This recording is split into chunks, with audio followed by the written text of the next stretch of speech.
Welcome to the Business of Property podcast. I'm Simon. And I'm Stuart. We've been finding, buying and creating income from investment properties for over 20 years, and we talk every week about the reality of running property businesses. We'd really appreciate it if you could leave us a rating or review in your podcast player of choice. And just before we get into the episode this week, we have recently been left a new review. Yeah, another review from PJE39. Thank you very much. He said, really useful mortgage information, left us 5 stars. So big up to your bad self there, PJ39. Said, well worth a listen, even after the date first broadcast, which we took to mean that it is relevant content, even if it's a little bit old. So once again, thank you. And for everybody else, please do leave us a rating or review. And you too could get a little shout out on the Business of Property, which is a top 10 property podcast, I'll have you know. Indeed. And we today are going to be talking about, ending tenancies. So the Renters Reform Bill is still working its way through Parliament. And of course, it is gradually sort of cropping up in the news and cropping up in Parliament's timetable from time to time. And one of those times has been in the last couple of weeks. And it got us thinking about the proposal to end Section 21 and with that to enhance Section 8. And we thought we'd talk a little bit about what we feel that might mean for us going forwards, but also looking back at how we have used these sections, these instruments of law in our past property sort of lives and businesses so far. So I think my first question, Stuart, to kick us off, hopefully relatively gently, is how do you think most of your tenancies have ended? So many different answers I want to say, but I'll just go with the truth. And naturally, I think is the simple answer, which is I don't know if I did the math. I'm pretty sure it would be over 95%, maybe 98%. I don't know. But most of the tenancies end when the tenant wants to leave. And only a third of my rooms, so we've got almost 100 rooms, and a third of those rooms are students. So they end when the student finishes that year or their 3 years or whatever the term is. Obviously, they can move around within their year. So, yeah, it's quite natural. And one thing I just wanted to highlight as well, we're talking not about the Renters Reform Bill, but we're talking about evictions and Section 21, because I personally get a little bit confused because we've got Section 21, Section 24. These are the things that get talked about. And actually, Section 21 and 24 are very different things. Section 21, just for those listening, watching that haven't got a sheet of paper or the Parliament bill in front of them, use SADOs, is no fault eviction, which essentially meant that as landlords, we could ask the tenant to leave without a reason and go into that process. But to your point, and the truth is, I don't think, I might have used that once, but how about you, Simon? Have you ever actually used Section 21 in your career?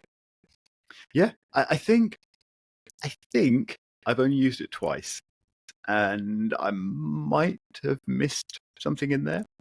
But this is a rental career, if you like, of 20 plus years now, and over that time, most of my tenants have been long term. So I haven't had a huge number of tenants, but we are talking tens of tenants across the portfolio, and yeah, I think only 2 occasions where Section 21 has been used. And on at least one, possibly even both of those, I also issued Section 8 notice as well, sort of just as a backup, if you like. Because, as you say, in Section 21, it's just a request for the tenant to leave, and you don't need to give a reason. And the real sort of power of Section 21 is that there's no sort of appeal or comeback that the tenant can use. Whereas with Section 8, you have to give a reason, and then potentially the tenant could come back and say, actually, no, that reason isn't correct. And therefore it has to be sort of decided by the court. Whereas if Section 21 goes to a court, then unless there are certain criteria that you haven't met as a landlord, like, for example, you haven't provided the correct documentation, or you haven't kept your gas safety certificates up to date, or various other things like that. But assuming you've kept your house in order, the court cannot refuse a Section 21 request to end a tenancy, whereas they can potentially refuse Section 8 requests if they think the criteria that you're requesting it under hasn't been met. Which is why a lot of landlords at the moment are up in arms, and a lot of what I've seen is people throwing the toys out of the pram, because the first reaction from the landlords that do kind of shout about this is, well, it's my property, and if I want my property back, I want my property back. And I think we're a little bit more reasonable than that, in that only slightly. Well, you definitely are, and only on a good day. But the truth is, actually, I'm just thinking about this now in the cold light of day. If we've got a property and we've said we are going to rent this out, so that we are providing housing to somebody, it is reasonable that if you're providing housing, that you can't just at the drop of a hat say, right, off you go, because that is a service. Yes, you are the owner of the property, and actually Section 21 doesn't go that far. And when they're talking about the removal of that, even now, even though we're at least a year away from things being crystallized into reality, there will be conversations and items to be written about if you want to move back into that property as your own residence, or if you want to sell that property, because ultimately, as the owner of that property, you have the right. Now, of course, we're not going to get into this conversation. There are countries where that might not necessarily be the case at the moment, but that is certainly the case. So when I read this stuff, the headlines always get you worried, because that is the rhetoric that a lot of people want to bandy around. That is because things are tough for landlords and it's issues. But when I read through it, I think, well, actually, a lot of this seems fair to me. That we're not just going to boot people out, because number one, I wouldn't want to do that anyway, and actually Section 8 and the wonderful Michael Gove has talked about solidifying that and making that stronger. And what is Section 8? Well, Section 8 means that if you have reasonable grounds such as things like people not paying their rent or in arrears. Now, there is a little bit around that does concern me in terms of the amount of times they have to have been in arrears and over the time period. I'm not going to get into that. However, that holds true today. If someone's not paying their rent, or they're actually trashing your property, doing things to the property that are illegal, moving people in, working for, creating businesses in your property, these are all reasonable grounds. And I think, well, okay, I kind of think that's fair. Yeah, indeed. And you're right. I think the only real concern you could have around removal of Section 21 really is the fact that Section 8 is possibly sort of contested. And ultimately, though, it just means that you have to make sure you're correct in your claim, correct in having the right evidence and things like that. And around ownership and moving back in, being able to move back in or sell a property, the plan, I believe, is that there will be new grounds in Section 8 or a new section or whatever that allows you to do that still. So I'm curious, Stuart, have you used Section 21 in the past? Yeah, we have. And when I say we, the business, because I don't always get directly involved. On one property, I have been directly involved, and that is when a tenant did stop paying the rent. And actually, I think we served the Section 21 and the Section 8, a bit like you did, because that's, I guess, we talk about making something watertight, essentially, to say, actually, we're going to evict you because we can, but the reason is you've not been paying your rent. The one thing I was just going to say about what we were talking about before is I think one of the biggest arguments from moving to Section 21 to Section 8 is time, and the time it takes, because Section 21 is usually enough. And again, this is my experience, by the way. So having had a number of multiple tenants in HMOs, often Section 21 for the reasonable people out there, and if most people don't serve a Section 21 unless you have a good reason for wanting that house empty. Is most reasonable tenants will take that on board, and you probably would have had a conversation with them already. You'd have discussed this, you'd have sent the emails, but you might just need to ratify it in technical terms to make sure that that's going to happen, and that can happen quite quickly. Whereas Section 8, which is generally, in my experience, used for the problem tenants, they're the ones that take the time, because not only do you have to serve the paperwork, allow the time for that to go through, you then have to go to the courts, get a judge's approval that this is legal, and then you have to go through the process of getting them out until it goes right to the wire. So that can take months, several months in some instances, maybe longer. And I think that is probably the biggest contention, I think, from Section 21 to Section 8. Yeah, I think it's interesting, isn't it? Because it is perceived that way, in so much as you can issue a Section 21 and that's kind of quick and easy because the tenants will just go. Whereas Section 8, you sort of assume that it's going to end up going to the court and being more of an issue. But it doesn't actually have to be that way. And certainly Section 21, the two that I've used, they actually had to go to court to be enforced. And that still means that you've got that time and that process, and you have to provide the paperwork and the evidence and all of that side of things, and indeed attend and sit in front of a judge and sort of put your case and convince them still that it is correct. And with a Section 21, it's basically a box ticking exercise rather than really a legal argument or whatever. But yeah, it takes time. And I mean, when I did mine, it was a few months, but I think it's got a lot worse now, in so much as you have to wait a lot longer to get a court date if your tenant objects, and you end up having to go down that route. And even once you've been to court and had a judge say, yes, the tenant does need to leave, they can still refuse to actually leave. And then you have to go back to the court and apply for bailiffs to come and enforce the previously confirmed eviction. And this is the same for Section 21 and Section 8. So, yeah, I think it doesn't necessarily make it quicker for Section 21. It often is, because as you say, people sort of perceive it differently, but it doesn't necessarily make it quicker. What it does do, while it still exists at the moment, is just make it more certain. But something I just wanted to add is to confirm that my uses of Section 21 have only been for rent arrears. I haven't issued these for fun or because I wanted to be a mean landlord or anything else. It really has just been as the sort of easiest and most reliable route to an eviction for rent arrears. Have you? Is that the only thing you've used them for as well, Stuart? Or has there been antisocial behaviour or anything else like that, which is often a bit more common in HMOs? So. Yeah.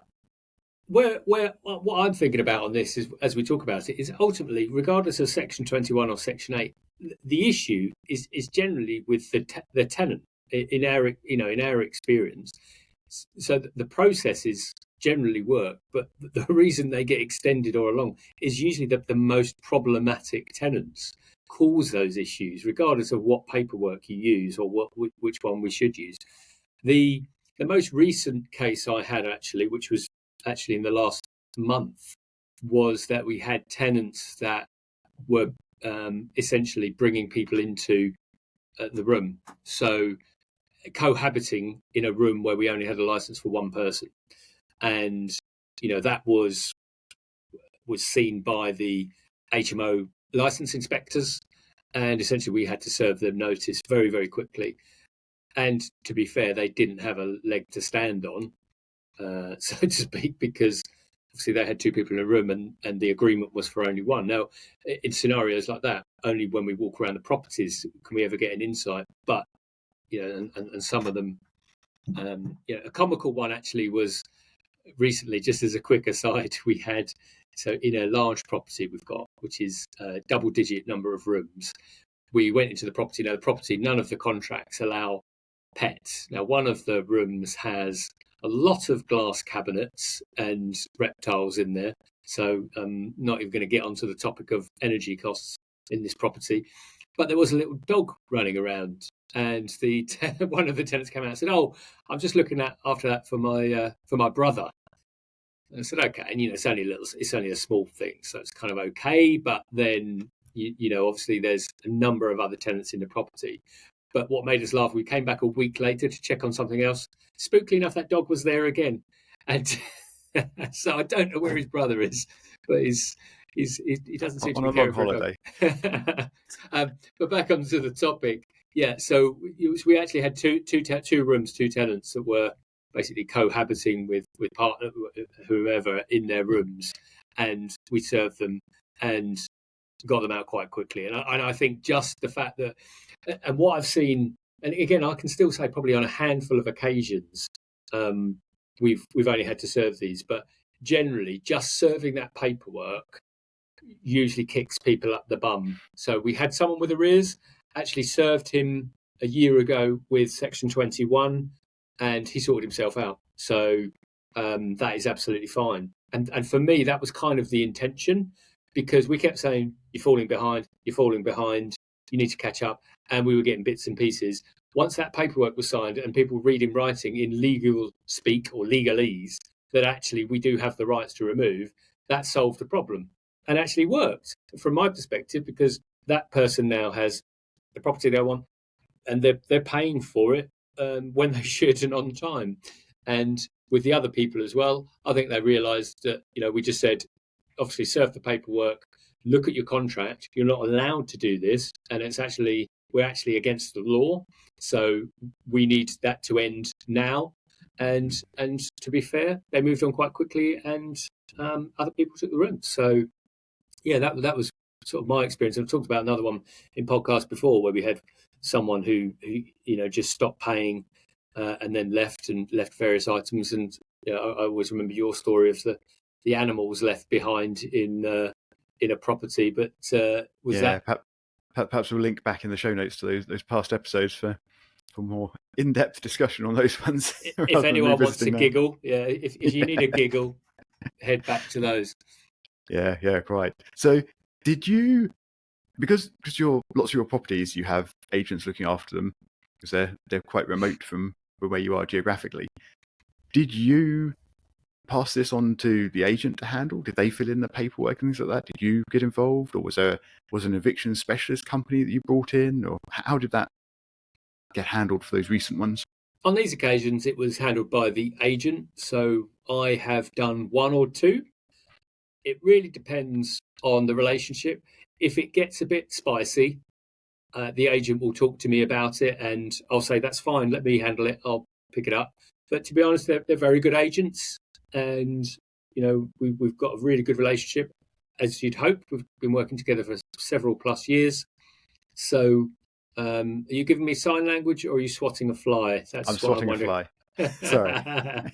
I'm joking. So typically it's been with the agent, and he look after it and do a good job of that. And like I say, but the one thing I would say to anyone in these environments is, what you need to be is aware of what's going on. That's just probably my one bit of advice and experience, is that having spoken with a number of people, because ultimately, as owners of the property, or as super landlords, i.e., someone that is legally responsible for the property, then we need to know. And it's not good enough to say someone's handling it, because that just won't wash if things don't go so well. So it's always good to keep your finger on the pulse of this stuff. But because you do everything yourself, do you, or you don't have any agents? No agents.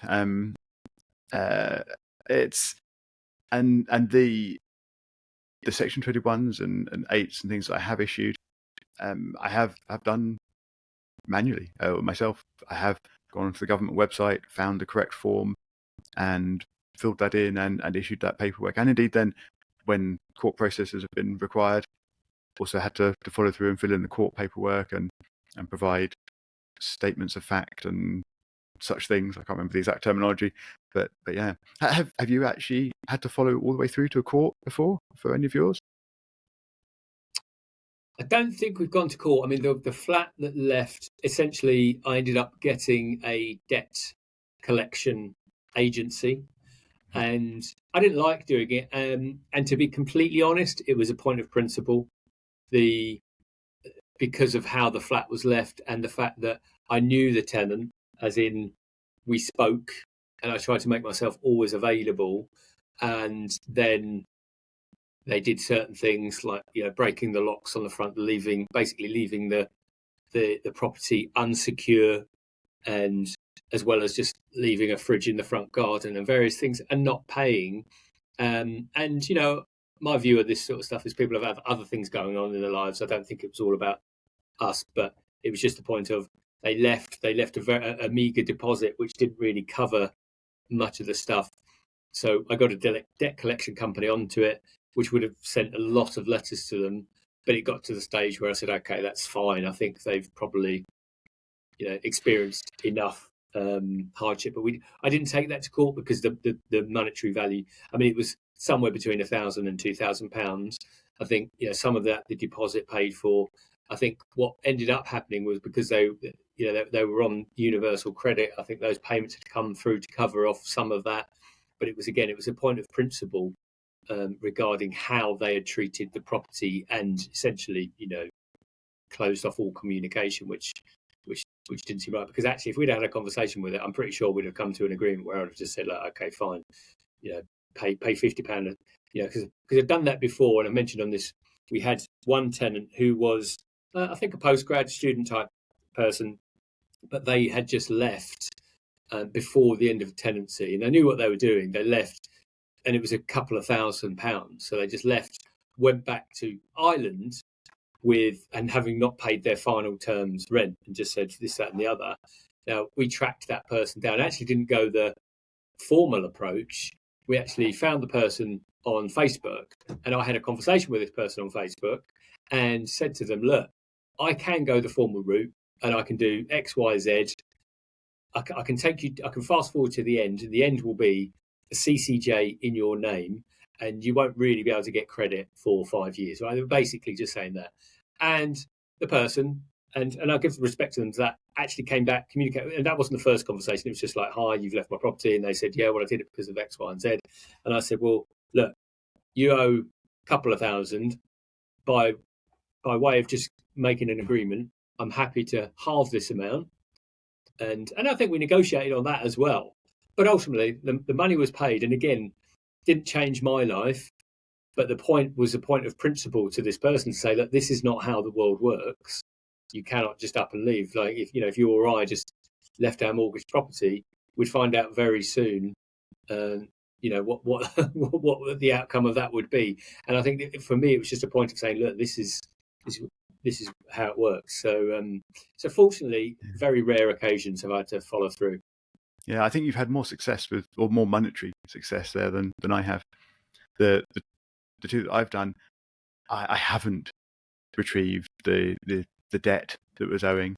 The only thing that I've got back was the property itself. So the actual eviction process to remove the tenants and therefore be able to repair and fix up and then relet the property itself. But in both cases, they left still owing a debt, and in both cases, actually, the court confirmed that they had this debt owed, because both of these situations actually ended up going to court. And after that, I've just chosen to drop those claims or those debts and not follow up, mostly because, well, partly it would be lots of effort and hassle, but also just because I don't think those tenants really had the money to pay. So, I mean, there's just no point really chasing somebody for money that they don't have. So, yeah, it's just easier. Let it go, move on, have the property back, get it rented out again, and continue the business and hope for better next time. Must let me know where your properties are, because I could do with a house to rent for free for a few months. All of my homes are well long-term let at the moment, and everyone is happy and staying there. So no vacancies, I'm afraid, and hopefully no free rents either. Well, and that's a very positive place to finish up, I think. Indeed. So please do leave us a rating or review in your podcast player of choice, or if you're watching this on YouTube, please do click the like and subscribe button things that YouTubers ask you to do. And if you'd like to get in touch with us, let us know what you think about the Renters Reform Bill and the changes coming, or indeed your own experiences with evictions. You can always email us. We're available on show@thebusinessofproperty.com, and we will look forward to speaking to you again next week.